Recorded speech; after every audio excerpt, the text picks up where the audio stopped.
Hello जय हिंद दोस्तों। मैं जयेश आपके अपने यूट्यूब परिवार में हार्दिक स्वागत करता हूं। तो आज अपन लेकर हाजिर हुए हैं भारत सरकार का जो बजट पारित किया गया है। ठीक है। अब उस बजट में कौन कौन सी योजनाएं हैं, क्या सस्ता हुआ क्या महंगा हुआ, ये अपन आज की क्लास में जानेंगे।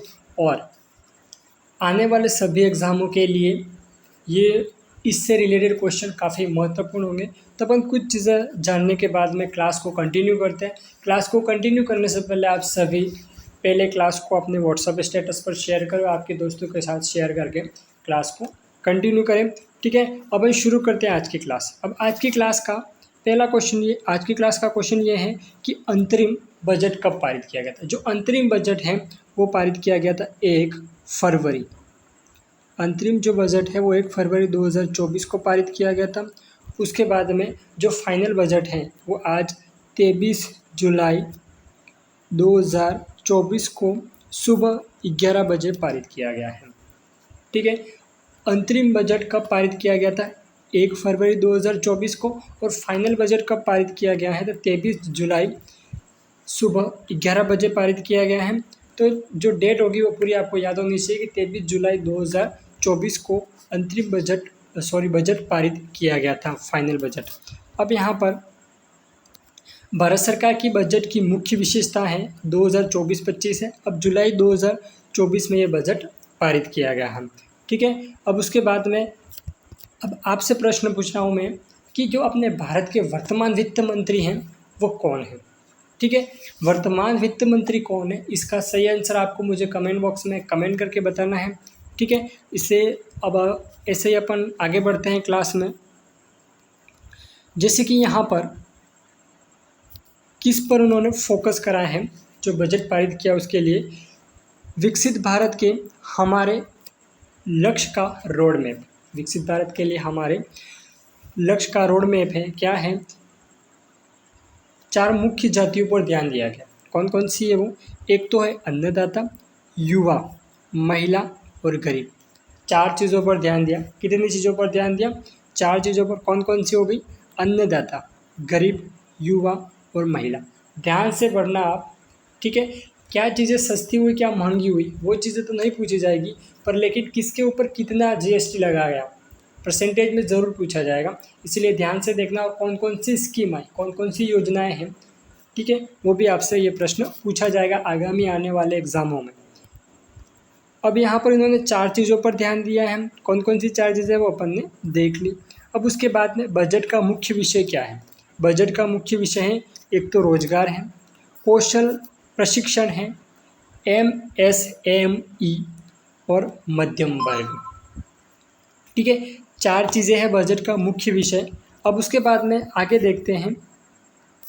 अब आगे कह रहा है कि विकसित भारत के लिए प्राथमिकता। विकसित भारत के लिए क्या है? विकसित भारत के लिए है प्राथमिकता कृषि में उत्पादकता और अनुकूलनीयता। कृषि में उत्पादकता और अनुकूलनीयता है। उसके बाद में है कि परिवर्तनकारी कृषि अनुसंधान। क्या है? परिवर्तनकारी कृषि अनुसंधान। इसमें है राष्ट्रीय सहकारी नीति। उसके बाद में है आत्मनिर्भरता। अब आत्मनिर्भरता में कौन कौन सी हैं? एक तो सरसों हो गया, मूंगफली हो गया, सोयाबीन, तिलहन, सूरजमुखी जैसे तिलहनों को लिया गया है। ठीक है। अब उसके बाद में सब्जी उत्पादन, यहाँ पर सब्जी उत्पादन और आपूर्ति श्रृंखला। सब्जी उत्पादन और आपूर्ति श्रृंखला के अंतर्गत रखा गया है उपज के संग्रहण, भंडारण और विपणन सहित सब्जी आपूर्ति श्रृंखलाओं के लिए किसान उत्पादक संगठनों, सहकारी समितियों और स्टार्टअप को बढ़ावा देना है। ठीक है। नई किस्मों को शुरू करना। क्या कह रहा है? नई किस्मों को शुरू करना। किसानों की खेतीबाड़ी के लिए 32 कृषि और बागवानी फसलों की 109 नई उच्च पैदावार वाली और जलवायु अनुकूल किस्में जारी की जाएगी। ठीक है। अब इस तरह के क्वेश्चन तो लगभग पूछे जाएंगे, पर लेकिन जो क्वेश्चन अपने इंपॉर्टेंट रहेंगे वो रहेंगे। अब यहाँ से अपने क्वेश्चन इंपॉर्टेंट शुरू हो जाएंगे। अब यहाँ पर लिखा है कि प्राकृतिक कृषि। प्राकृतिक कृषि में अगले 2 वर्ष में प्राकृतिक कृषि में क्या होगा? अगले 2 वर्ष में पूरे देश में 1 करोड़ किसानों को प्रमाण पत्र और ब्रांडिंग द्वारा सहायता देकर प्राकृतिक कृषि शुरू की जाएगी। ठीक है, नेचुरल जो खेती होगी वो शुरू की जाएगी और 10,000 आवश्यकता आधारित जैव आदान संसाधन केंद्र स्थापित किए जाएंगे। कितने कितने संसाधन केंद्र स्थापित किए जाएंगे? तो 10,000। आपसे पूछा जाएगा कि जो बजट पारित किया गया था उसमें कितने जैव आदान संसाधन क्षेत्र स्थापित किए जाएंगे, तो आपका जो सही आंसर होगा वो क्या हो जाएगा? 10,000। अब उसके बाद में है कि झींगा उत्पादन और निर्यात। झींगा उत्पादन और निर्यात। झींगा खेती प्रसंस्करण और निर्यात के लिए नाबार्ड के माध्यम से वित्त पोषण की सुविधा उपलब्ध कराई जाएगी। किसकी सुविधा उपलब्ध करवाई जाएगी? वित्त पोषण की सुविधा उपलब्ध करवाई जाएगी। उसके बाद में डिजिटल सार्वजनिकरण। कौन सा? डिजिटल सार्वजनिक अवसंरचनाएं, DPI। अब उसमें क्या किया जाएगा? 3 वर्ष में, ये भी एक स्कीम है, 3 वर्षों में किसानों और उनकी ज़मीन को शामिल करने के लिए DPI। 400 जिलों में डिजिटल फसल सर्वेक्षण किया जाएगा। डिजिटल 400 जो जिले हैं, कितने जिलों में डिजिटल फसल सर्वेक्षण किया जाएगा? तो जो आपका सही आंसर होगा वो होगा 400 जिलों में। उसके बाद में इन 5 वर्षों में ये चीज़ करेंगे, उन्होंने ये बजट पारित किया है। उसके बाद में जन समर्थन आधारित किसान क्रेडिट कार्ड जारी किया जाएगा। जन समर्थन आधारित किसान क्रेडिट कार्ड जारी किया जाएगा। उसके बाद में है अपने जो मेन चीज़ें, अपन वही चीज़ें पढ़ेंगे। अब यहाँ पर है विकसित भारत के लिए प्राथमिकताएं। विकसित भारत के लिए क्या प्राथमिकता? रोजगार और कौशल प्रशिक्षण। ठीक है, अब इसकी 3 योजना है, स्कीम शुरू की गई है। कौन कौन सी? PM पैकेज के अंतर्गत। अब ये वाला भी क्वेश्चन पूछा जाएगा कि PM पैकेज के अंतर्गत कितनी स्कीम लागू की गई थी? तो 3 स्कीम लागू की गई थी। कितनी स्कीम लागू गई थी? 3 स्कीम लागू की गई थी। क्या क्या थी? तीन स्कीम लागू की गई थी। अब 3 स्कीम कौन कौन सी थी? कि सभी औपचारिक क्षेत्रों में पहली बार रोजगार प्राप्त करने वाले को 3 किस्तों में 15,000 रुपये तक 1 माह का वेतन दिया जाएगा। क्या है? कि सभी औपचारिक क्षेत्रों में, सभी औपचारिक जो भी क्षेत्र हैं उसमें पहली बार रोजगार प्राप्त करने वाले को 3 किस्तों में 15,000 रुपये तक का 1 माह तक का वेतन दिया जाएगा। इससे 210 लाख युवाओं को लाभ प्राप्त होने की आशा है। 210 लाख युवाओं को लाभ प्राप्त होगा उसमें। ठीक है, उसके बाद में ये जो इनकी योजना थी, जो स्कीम थी, वो स्कीम कौन सी थी? स्कीम योजना क, जो कि पहली बार रोजगार प्राप्त करता है उसके लिए थी। उसके बाद में स्कीम जो इनकी ख है वो क्या थी? कि सरकारी नियोक्ताओं के EPFO के अंशदान के लिए उन्हें 2 वर्ष तक 3,000 रुपये प्रति माह की प्रतिपूर्ति करेगा। क्या करेगी? 2 वर्ष तक 3,000 रुपये प्रति माह की प्रतिपूर्ति करेगा और इससे 50 लाख नौकरियों के सृजन होने की आशा है। कितनी नौकरियां मिलेगी? 50 लाख। क्या बात है, गजब। बजट पारित किया है, देखते हैं होता है या नहीं। अब उसके बाद में है योजना ग, नियोक्ताओं को सहायता दी जाएगी। नियोक्ताओं को क्या देगा? सहायता दी जाएगी। अब उसके बाद में है, यहाँ से ध्यान से पढ़ना, उद्योग के सहयोग से कामकाजी महिला हॉस्टल की स्थापना करके कामगारों में महिलाओं की अधिक भागीदारी को सुविधाजनक बनाना तथा शिशु गृह की स्थापना की जाएगी। कौन से गृह की स्थापना की जाएगी? शिशु गृह की स्थापना की जाएगी। उसके बाद में सरकारी संवर्धित निधि गारंटी के साथ 7.5 लाख रुपए तक का ऋण होगा। कितने लाख रुपए तक का ऋण मिलेगा? कौन सी योजना के तहत? संवर्धित निधि गारंटी योजना के तहत 7.5 लाख रुपए का ऋण मिलेगा और इससे प्रति वर्ष 25,000 छात्रों को सहायता मिलने की आशा है। प्रति वर्ष 25,000 छात्रों को सहायता मिलने की आशंका है। अब उसके बाद में जो PM पैकेज योजना की जो चौथी योजना है, चौथी योजना कौन सी है? कौशल परीक्षण कार्यक्रम। इसमें क्या होगा? 5 वर्षों की अवधि में 20 लाख युवाओं को कौशल प्रशिक्षण दिया जाएगा। ठीक है, 5 वर्षों की अवधि में 20 लाख युवाओं को कौशल प्रशिक्षण दिया जाएगा। अच्छी बात है। उसके बाद में उन्मुख दृष्टिकोण के साथ हब और स्पोक मॉडल में 1000 औद्योगिक प्रशिक्षण संस्थाओं का उन्नयन किया जाएगा। उसके बाद में उद्योग की कौशल संबंधित आवश्यकताओं के अनुरूप पाठ्यक्रम की विषय वस्तु को फ्रेमवर्क तैयार किए जाएंगे। फ्रेमवर्क एक तैयार किया जाएगा, ठीक है। उसके बाद में अपन आगे बढ़ेंगे। आगे क्या लिखा है, आगे इन्होंने बताया है कि विकसित भारत के लिए प्राथमिकताएं, विकसित भारत के लिए प्राथमिकता है। आगे बढ़ते हैं। उसके बाद में है समावेशी मानव संसाधन विकास तथा सामाजिक न्याय। विकास भी विरासत भी, विकास भी है और विरासत भी है। अब उसके बाद में यहाँ पर पढ़ते हैं कि विकसित भारत के लक्ष्य को प्राप्त करने के लिए आर्थिक अवसरों का सृजन के लिए पूर्वी क्षेत्र के प्राकृतिक निधि संपन्न राज्यों के लिए योजना, इसमें झारखंड है, बिहार है, पश्चिम बंगाल है, आंध्र प्रदेश शामिल है, ठीक है। कौन कौन से देश कौन कौन से स्टेट शामिल है इसमें? एक तो बिहार है, झारखंड है, पश्चिम बंगाल है, आंध्र प्रदेश, जिसको इस स्कीम के तहत उन्होंने शामिल किया गया। कौन सी स्कीम? समावेशी मानव संसाधन विकास एवं सामाजिक न्याय। इसके अंतर्गत कौन कौन से राज्य शामिल किए गए? एक तो बिहार को शामिल किया गया, झारखंड को शामिल किया गया, पश्चिम बंगाल को शामिल किया गया और आंध्र प्रदेश को शामिल किया गया है। औद्योगिक नोड के विकास के साथ अमृतसर कोलकाता औद्योगिक कॉरिडोर। अब यहाँ पर महिलाओं और बालिकाओं के लाभार्थ योजनाओं के लिए 3 लाख करोड़ रुपए से अधिक आवंटित किए जाएंगे, ठीक है। इन योजनाओं से जो लाभान्वित हैं उसे 3 लाख करोड़ रुपए से अधिक आवंटित किए जाएंगे। उसके बाद में प्रधानमंत्री जनजातीय उन्नत ग्राम अभियान, ठीक है। उन्नत ग्राम अभियान, इसमें 63,000 गाँवों को कवर करते हुए आदिवासी समुदाय की सामाजिक आर्थिक स्थिति में सुधार होगा। इससे 5 करोड़ जनजातीय लोगों को लाभ मिलेगा।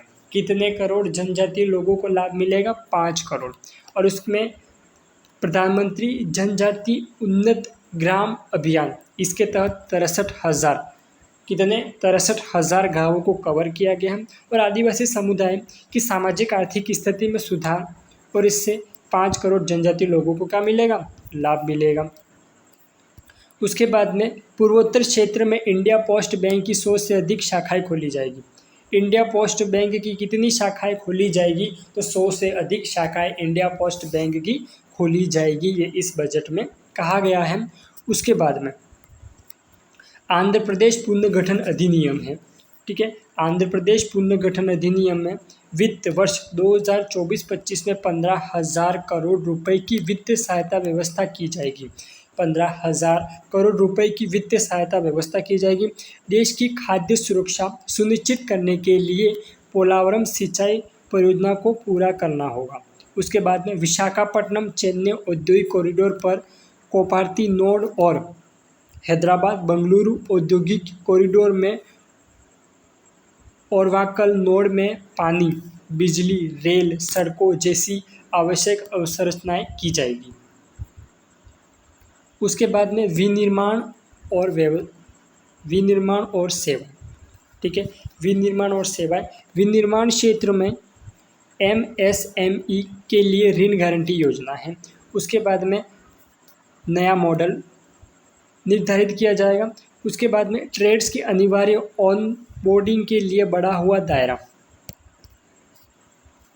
मुद्रा ऋण, करेंसी लोन में तरुण श्रेणी में ऋण सीमा को वर्तमान में 10 लाख रुपए से बढ़ाकर कितने लाख रुपए कर दिया? 20 लाख रुपए, मतलब 10 लाख की बढ़ोतरी कर दी उन्होंने, ठीक है। उसके बाद में है खाद्य अभिकीर्णन इरिडिएशन, गुणवत्ता और सुरक्षा परीक्षण के लिए MSME इकाइयाँ हैं, ठीक है। स्ट्रेस अवधि के लिए दोहराने में से ऋण को सहायता मिलेगी। अब यहाँ पर ये जो चीज़ें मोस्ट इम्पोर्टेंट है। अब PM पैकेज के अंतर्गत 5वीं योजना है इंटर्नशिप के अवसर मिलेंगे। इंटर्नशिप के अवसर मिलेंगे जिसमें 5 वर्ष की अवधि में 1 करोड़ युवाओं को शीर्ष 500 कंपनियों में इंटर्नशिप के अवसर उपलब्ध कराने की योजना है। कितने? 5 वर्ष की अवधि है और इसमें 500 प्लस कंपनियों में इंटर्नशिप उपलब्ध कराने की योजना है। उसके बाद में CSR निधियों के माध्यम से प्रति माह 5,000 रुपये का भत्ता दिया जाएगा और 6,000 की एककालिक सहायता दी जाएगी। 5,000 रुपये का तो भत्ता दिया जाएगा और एककालिक सहायता कितने की दी जाएगी? 6,000 रुपये की। ये कौन सी स्कीम है? PM पैकेज की 5वीं स्कीम है। स्कीम का मतलब योजना है। उसके बाद में शहरी विकास। शहरी विकास में क्या होगा? स्टाम्प ड्यूटी होगी, स्ट्रीट मार्केट, ट्रांजिट उन्मूलन विकास और जल प्रबंधन। आवासीय संबंधित क्या है इसमें? आवासीय संबंधित योजनाएं PM आवास शहरी योजना 2.0। अब ये ध्यान रखने वाली बात है कि PM आवास योजना शहरी 2.0 10 लाख करोड़ रुपए का निवेश करके 10 लाख करोड़ रुपए का निवेश करके शहरी गरीबों तथा मध्यवर्गीय की आवश्यकता पूरी होगी। मध्यवर्गीय आवश्यकता क्या होगी? उनकी पूरी हो जाएगी। जो गरीब है, जिनके पास मकान वगैरह नहीं है, उनको मकान दिए जाएंगे। उसके बाद में है कि अधिक उपलब्धता के साथ कुशल तथा पारदर्शी रेंटल हाउसिंग मार्केट के लिए सामयिककारी नीतियाँ तथा विनियम लागू किए जाएंगे। ठीक है मेरे दोस्त, क्या क्या किए जाएंगे अपन ध्यान से धीरे धीरे क्या कर रहे हैं, पढ़ते जा रहे हैं और समझते जा रहे हैं। अब उसके बाद में है ऊर्जा सुरक्षा। ऊर्जा सुरक्षा के अंतर्गत क्या है कि नाभिकीय ऊर्जा में निजी क्षेत्र के साथ पहल है। भारत की लघु रिएक्टर की स्थापना की जाएगी। ठीक है, उसके बाद में भारत लघु मॉड्यूलर रिएक्टर नाभिकीय ऊर्जा के लिए नई प्रौद्योगिकी का अनुसंधान विकास होगा। उसके बाद में ऊर्जा लेखा परीक्षा, उसमें सूक्ष्म और लघु उद्योगों को स्वच्छ ऊर्जा अपनाने के लिए वित्तीय सहायता दी जाएगी और 60 क्लस्टरों में ग्रेड ऊर्जा लेखा परीक्षा की सुविधा अगले चरण में इसे 100 क्लस्टरों तक बढ़ाया जाएगा। अगले चरण में इसे कितने क्लस्टरों तक बढ़ा दिया जाएगा? 60 से लगा के 100 क्लस्टर तक बढ़ा दिया जाएगा। उसके बाद में है AUSCC ताप विद्युत संयंत्र, NTPC और PHEAL का एक संयुक्त उद्यम पूर्णतः क्षमता वाले 800 मेगावाट के वाणिज्यिक संयंत्र की स्थापना की जाएगी। 800 मेगावाट वाले वाणिज्यिक संयंत्र की क्या की जाएगी? स्थापना की जाएगी। उसके बाद में है PM सूर्य घर मुफ्त बिजली योजना। PM सूर्य घर मुफ्त बिजली योजना में 1 करोड़। अब ये वाली जो स्कीम है वो ध्यान से सुनना कि PM सूर्य घर मुफ्त बिजली योजना के तहत 1 करोड़ घरों को मुफ्त बिजली मिलेगी। 1 करोड़ घरों को मुफ्त बिजली मिलेगी, 300 यूनिट तक प्रति माह। उसके बाद में अब तक 1.28 करोड़ पंजीकरण और 14 लाख आवेदन हैं। उसके बाद में अवरचनाएं। अवरचनाएं में क्या है कि अवरचना के लिए 11,11,111 का प्रावधान GDP जो रेट है उनकी 3.4% है। उसके बाद में संसाधन आवंटन को सहायता प्रदान करने के लिए राज्यों को दीर्घावधि ब्याज मुक्त ऋण के रूप में 1.5 लाख करोड़ का ऋण दिया जाएगा। उसके बाद में 25,000 ग्रामीण बसावटों को 12मासी सड़क संपर्क उपलब्ध कराने के लिए PNGSY का चरण 4 शुरू किया जाएगा। उसके बाद में है सिंचाई एवं बाढ़ उपशमन। कोसी मेची अंतर्राष्ट्रीय लिंक 20 अन्य चालू तथा नई स्कीमों जैसी परियोजनाओं के लिए 11,500 करोड़ की अनुमति लागत के साथ वित्तीय सहायता दी जाएगी। असम, सिक्किम, उत्तराखंड में बाढ़ प्रबंधन और संबंधित परियोजनाओं के लिए सहायता दी जाएगी। उसके बाद में हिमाचल प्रदेश में विनिर्माण और पुनर्व्यवस्था के लिए सहायता दी जाएगी। ये ध्यान से देखना कि यहाँ पर क्या कह रहा है कि हिमाचल प्रदेश में पुनर्निर्माण में पुनरावास के लिए सहायता दी जाएगी। उसके बाद में है विकसित भारत के लिए प्राथमिकता। अब यहाँ पर है पर्यटन। पर्यटन के लिए क्या सुविधा उपलब्ध होगी? पर्यटन में काशी विश्वनाथ मंदिर कॉरिडोर मॉडल पर विष्णुपद मंदिर कॉरिडोर तथा महाबोधि मंदिर कॉरिडोर का विकास किया जाएगा। क्या किया जाएगा? काशी विश्वनाथ मंदिर कॉरिडोर के मॉडल पर विष्णुपद मंदिर कॉरिडोर और महाबोधि मंदिर कॉरिडोर का विकास किया जाएगा। और हिंदुओं, बौद्ध और जैनों के लिए धार्मिक महत्व के स्थल राजगीर के लिए व्यापक विकास पहल की जाएगी। उसके बाद में है नालंदा विश्वविद्यालय को इसका गौरवशाली स्थान दिलाने के अलावा नालंदा का एक पर्यटन स्थल के रूप में विकास किया जाएगा। उसके बाद में है ओडिशा। ओडिशा को सर्वोत्कृष्ट पर्यटन स्थल बनाने वाली इसकी दृश्यात्मक सुंदरता, मंदिरों, स्मारकों, कारीगर, वन्य जीव अभयारण्य और प्राकृतिक भौगोलिक सौंदर्यता और मनोरम समुद्र के तट के विकास के लिए सहायता की जाएगी। उसके बाद में नवप्रवर्तन, अनुसंधान और विकास। ठीक है, नवप्रवर्तन और अनुसंधान विकास। मूलभूत अनुसंधान प्रोटोटाइप विकास के लिए राष्ट्रीय अनुसंधान नीति शुरू की जाएगी। क्या की जाएगी? मूलभूत अनुसंधान और प्रोटोटाइप विकास के लिए राष्ट्रीय अनुसंधान नीति शुरू की जाएगी। 1 लाख करोड़ रुपए के वित्त पोषण पल के साथ वाणिज्यिक स्तर पर निजी क्षेत्र प्रेरित अनुसंधान और नव प्रवर्तन किया जाएगा। उसके बाद में अंतरिक्ष अर्थव्यवस्था, 1000 करोड़ रुपए का एक वेंचर कैपिटल फंड बनाया जाएगा। वेंचर कैपिटल फंड कितने का बनाया जाएगा? 1000 करोड़ का। उसके बाद में है अगली पीढ़ी के सुधार, ग्रामीण और शहरी संबंधित कार्य। जो भूमि संबंधित कार्य होंगे उसमें भी थोड़ी बहुत क्या कर दिया उन्होंने, जीएसटी कर में थोड़ा बहुत ऊपर नीचे कर दिया। क्या क्या है कि सभी भूखंडों के लिए अन्य भूखंड पहचान संख्या अथवा भू आधार वर्तमान स्वामित्व के अनुसार मानचित्र उप प्रभाग का सर्वेक्षण किया जाएगा। किसान रजिस्ट्री से जोड़ा जाएगा। उसके बाद में शहरी क्षेत्रों में जीआईएस मैपिंग के साथ भू अभिलेखों को डिजिटल किया जाएगा और कैडेस्ट्रल मानचित्रों का डिजिटलीकरण किया जाएगा। उसके बाद में है भू रजिस्ट्री बनाई जाएगी। अब यहाँ पर लिखे हुए हैं, ध्यान से देखते हैं। जलवायु वित्त पोषण के लिए टैक्सोनॉमी, जलवायु अनुकूलन और उपशमन से संबंधित निवेशों के लिए पूंजी की उपलब्धता बढ़ाई जाएगी। किसकी उपलब्धता बढ़ाई जाएगी दोस्तों? तो यहाँ पर जलवायु वित्त पोषण के लिए टैक्सोनॉमी, जलवायु अनुकूलन और उपशमन से संबंधित निवेशों के लिए पूंजी की उपलब्धता बढ़ाई जाएगी दोस्तों। उसके बाद में है मेरे दोस्त एफडीआई और ओवरसीज निवेश। एफडीआई को सरल करने और ओवरसीज निवेश के भारतीय रुपये का उपयोग करने के अवसरों को बढ़ावा देने के लिए प्रक्रिया को सरलीकरण किया जाएगा। उसके बाद में है एनपीएस वात्सल्य, अवयस्कों के लिए माता पिता और अभिभावकों द्वारा अंशदान की योजना।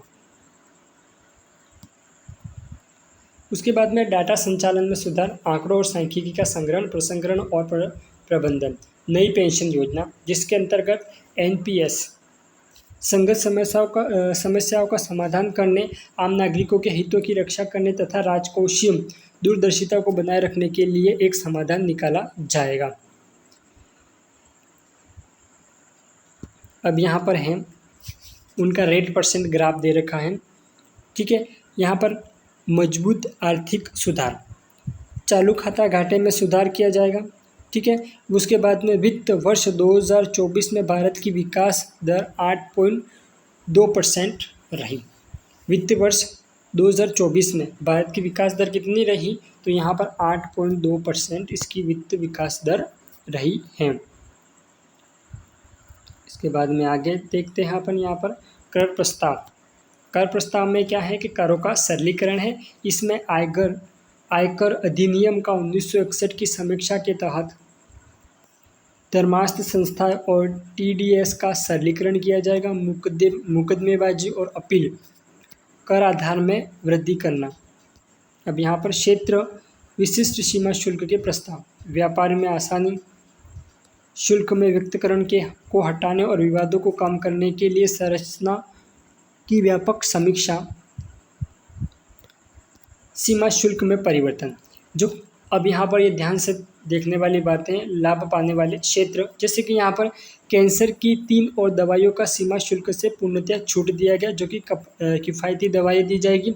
उसके बाद में मोबाइल फ़ोन है, मोबाइल पीसीपीए और चार्जर पर पीसीडी घटाकर 15% कर दिया गया है। मोबाइल उद्योगों को भी अब क्या होगा, मोबाइल जो होंगे वो थोड़े बहुत सस्ते हो जाएंगे। उसके बाद में है सोना चांदी। बाबा सोना और चांदी पर सीमा शुल्क घटाकर 6% और प्लेटिनियम पर 6.4% करना है। घरेलू मूल्य संवर्धन, मतलब थोड़ा बहुत उन्होंने क्या कर दिया, कम कर दिया है। उसके बाद में झींगा फिश फीड पर पीसीडी घटाकर 5% कर दी गई है। ठीक है, झींगा मछली उत्पादन है, उसमें भी क्या कर दिया उन्होंने, जो रेट है क्या कर दिया उन्होंने, कम कर दिए, 5% से घटाकर 5% से कम कर दिए हैं। उसके बाद में सोलर सेल और पैनलों की विनिर्माण के लिए अधिक पूंजीगत वस्तुओं पर छूट दिए, जैसे कि ऊर्जा स्रोतों में बदलाव के लिए सहायता। 25 महत्वपूर्ण खनिजों पर सीमा शुल्क से पूर्णतः छूट है, जैसे कि महत्वपूर्ण क्षेत्रों को बढ़ावा दिया गया है। उसके बाद में है प्रत्यक्ष कर प्रस्ताव। अनुपालन का बोझ कम करने के लिए उद्यमशीलता की भावना को बढ़ावा देना और नागरिक को कर राहत प्रदान करना। पूंजीगत लाभ को तर्कसंगत बनाना। वित्त परिसंपत्ति पर लघु अवधि के लिए लाभों पर 20% कर लगेगा। कि क्या होगा, वित्तीय परिसंपत्तियों पर लघु अवधि के लाभों पर 20% कर लगेगा। उसके बाद में है सभी वित्तीय और गैर वित्तीय परिसंपत्तियों पर दीर्घावधि के लाभों पर 12.5% कर लगेगा। वित्तीय परिसंपत्ति पर पूंजीगत लाभ की छूट सीमा को बढ़ाकर 1.25 लाख प्रतिशत किया जाएगा। रोजगार और निवेश। निवेशकों के सभी वर्गों के एंजल कर समाप्त किए जाएंगे। निवेशकों के सभी एंजल कर समाप्त कर दिए जाएंगे। घरेलू क्रूज चलाने के लिए अधिक सरल कर व्यवस्था दी जाएगी। विदेशी खनन कंपनी, जैसे कि अपकरिष्ट हीरे बेचने वाले के लिए सेफ हार्बर दरों का प्रावधान किया जाएगा। उसके बाद में विदेशी कंपनी पर कॉर्पोरेट दर की दर 40% से घटाकर 35% कर दी गई है। अब यहाँ पर है नई कर व्यवस्था को सरल बनाना। 17,500 तक की बचत की गई है। 17,500 तक की बचत की है। उसमें क्या क्या है ये ग्राफ यहाँ पर दे रखा है। ठीक है, अब यहाँ पर किस किस को रिटर्न फाइल कितने कितने % पर देना पड़ेगा वो आप यहाँ पर चेक कर सकते हो इस ग्राफ में। उसके बाद में है वेतनभोगी कर्मचारियों के लिए मानक कटौती है। ठीक है, जो भी वेतनभोगी कर्मचारी हैं उनके लिए मानक कटौती है, जो कि 50,000 से बढ़ाकर 75,000 कर दी गई है मेरे दोस्त। कितनी कर दी है, 50,000 से बढ़ाकर 75,000 रुपये कर दी है। उसके बाद में है पेंशन भोगियों के लिए पारिवारिक पेंशन पर कटौती की गई है। 15,000 से बढ़ाकर कितनी कर दी है, 25,000 की गई है। अब यहाँ पर रुपया, इनके पे अब जो पैसे हैं वो आते कहाँ से हैं, तो ध्यान से देखना कहाँ से आते हैं। जो भी इनका इनकम टैक्स जो डिपार्टमेंट होता है, आयकर विभाग, वहाँ पर से कितना % मिलता है उनको, 19% मिलता है। वहाँ से कितना % मिलता है, 19% मिलता है। उसके बाद में केंद्रीय उत्पाद शुल्क, जहाँ से 5% मिलता है। जीएसटी एवं अन्य कर 18% मिलता है। उसके बाद में है निगम कर, जो कि 17% मिलता है। उसके बाद में है कर भिन्न प्राप्तियाँ, जो कि 9% मिलता है। उसके बाद में जो उनका ऋण होता है उस पर कितना मिलता है, तो उस पर मिलता है 1%। और सीमा शुल्क 4% होता है। और उसके बाद में जो उधारी होती है और जो अन्य देयता होती है उसमें कितना मिलता है, 27%। ठीक है मेरे दोस्त, रुपया कहाँ कहाँ से आता है वो तो आप लोगों ने देख लिया। अब जाता कहाँ कहाँ है ये भी आपको पता होना चाहिए। आता कहाँ से है वो तो पता है, पर जाता कहाँ है। एक तो चला जाएगा जो उनका अन्य व्यय होगा उसमें 9%, उसके बाद में पेंशन में चला जाता है 4%, केंद्रीय प्रायोजित योजनाओं में चला जाता है 8%, वित्त आयोग और अन्य अंतरण में चला जाता है 9%, करों एवं शुल्कों में राज्यों का हिस्सा 21% कितना है 21%, और सब्सिडी में कितना चला जाता है 6%।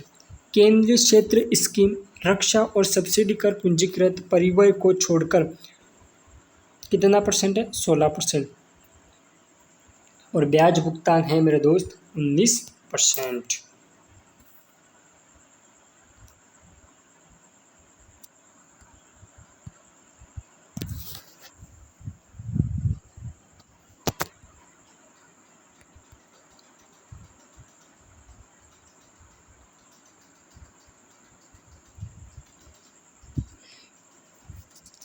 अब ब्याज भुगतान कितना है मेरे दोस्त, तो यहाँ पर ब्याज भुगतान है 19%, और रक्षा का कितना है 8%, और सब्सिडी कितनी है 6%। अब उसके बाद में प्रमुख मदों के लिए व्यय किस पर कितना कितना व्यय करेगी जो कि इस 5 साल के कार्यकाल में रक्षा के लिए 4,54,773 करोड़ रुपए जो कि करेगी। उसके बाद में ग्रामीण विकास में 2,65,808। उसके बाद में कृषि एवं संबंध कार्यकलाप के लिए 1,51,851 रुपये। उसके बाद में होगा गृहों के लिए कितना निवेश करेगी 1,50,983 करोड़ रुपये। उसके बाद में शिक्षा के लिए 1,25,638 रुपये 38 करोड़ जो कि निवेश करेगी। उसके बाद में सूचना प्रौद्योगिकी एवं दूरसंचार में करेगी। उसके बाद में करेगी स्वास्थ्य ऊर्जा। उसके बाद में स्वास्थ्य में करेगी, ऊर्जा में करेगी, समाज कल्याण में करेगी। उसके बाद में वाणिज्य और उद्योग में निवेश करेगी। अब यहाँ पर हैं जो कि प्रमुख श्रमिकों के लिए आवंटन है, प्रमुख जो भी इनकी योजना है उनके लिए आवंटन है। जैसे कि 2023 में 2023-24 में जो उन्होंने बजट पारित किया था उसमें कितने का उन्होंने निवेश करा था, कितने करोड़ रुपए जिन्होंने खर्च करे थे, तो जो कि से 60,000 रुपये करोड़। उसके बाद में अब बढ़ाकर क्या कर दिया उन्होंने 86,000 रुपये करोड़ का निवेश करेगी केंद्र सरकार। और यहाँ पर भी दे सकते हो अनुसंधान और विकास परियोजना में पहले कितना था पहले वाले बजट में और अब वाले बजट में कितना है। उसके बाद में नाभिकीय ऊर्जा परियोजना में कितना है, पहले कितना था और अब कितना है। ठीक है, अब ये चीज़ें तो एग्ज़ामों में पूछी नहीं जाएगी। अब उसके बाद में आपके नॉलेज के लिए बता दूँ यहाँ पर जो प्राप्तियाँ होती हैं वो आप देख सकते हो। जैसे कि 2022-23 में क्या था, 2023-24 में क्या है और 2024-25 में क्या है। उसके बाद में पूंजीगत प्राप्तियाँ यहाँ पर चेक कर सकते हो, राजस्व व्यय और प्रभावी पूंजीगत व्यय। बाकी अपनी जो आज की क्लास है यहाँ तक समाप्त हो चुकी है। ठीक है, तो ये जो बजट पारित किया गया उसकी संपूर्ण जानकारी मैंने आपको अब तक पहुंचा दी। बस आपका एक तो ये रहेगा कि आपको मुझे कमेंट बॉक्स में कमेंट करके बताना है कि ये जो आपको क्लास है वो कैसी लगी। ठीक है, आपको क्लास कैसी लगी और क्लास को शेयर करना आपके दोस्तों के साथ और कमेंट करके बताना है कि आपको क्लास कैसी लगी। अब आज की क्लास को मैं यहाँ तक विराम देता हूँ। ठीक है, आप सभी अपना ख्याल रखिएगा। जय हिंद, जय भारत।